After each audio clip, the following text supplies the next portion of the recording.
غټ ګاډر د پاسو. ویلکم، تاسو ټول سره راغلي یاست. تاسو ته کار روزګار شته او که نه؟ اوزګار هیلو د کومه داسې لویه کارنامه کړې ده چې تاسو دیدار له راغلي یې. دوه پوډرینې نیولي دي، وایي ما دهشتګر نیولي دي. ته به وایې چې دا داسې نامتو ځوان دی. نو زه یې راغواړم هېواد له شکورو پړقې وله د زړه د خلاصه ووهئ چې خوشحاله شي. په پړقو به یې دوکه که وګورئ، سړی نور دونه نه دی ښه. د هېواد لایق نه خو ته ښی منې.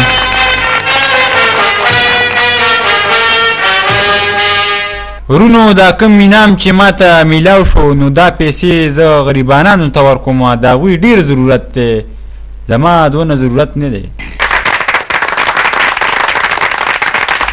ښه دې وکړه بچی چې واپس دې موږ له راکړي. په پرده کې به یې وروسته راکړه. ښه په مقه لیونی شکور دی. ورونو، دهشتګر به ډېرو کسانو نیولي، خو داسې دهشتګر به چا نه ولیدلي. د دوی سترګې سرې وې، نو خطرناک کسانو، نو سړي ته یېره کېده.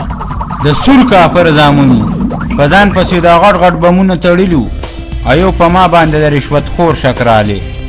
ویل بلا دولت به درکو موږ پرېږده. ما ویل بچی د پیسو لالچ بل چاله ورکه، ماله مه راکوه. زه د دولت او دنیا نه یم وږی، لالچي نه یم.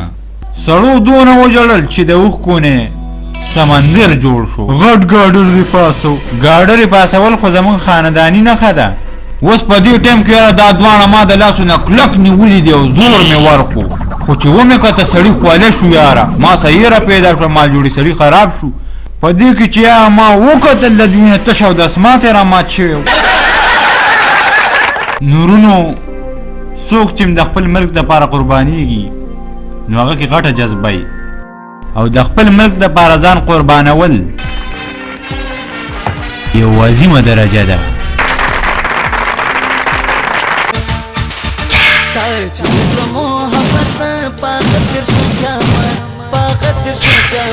څوک پې نه پوهېږي ګلان د دې راز په حقیقت، د دې راز په حقیقت. چا چې وکړه محبت، په هغه تېر شو قیامت، په هغه تېر شو قیامت.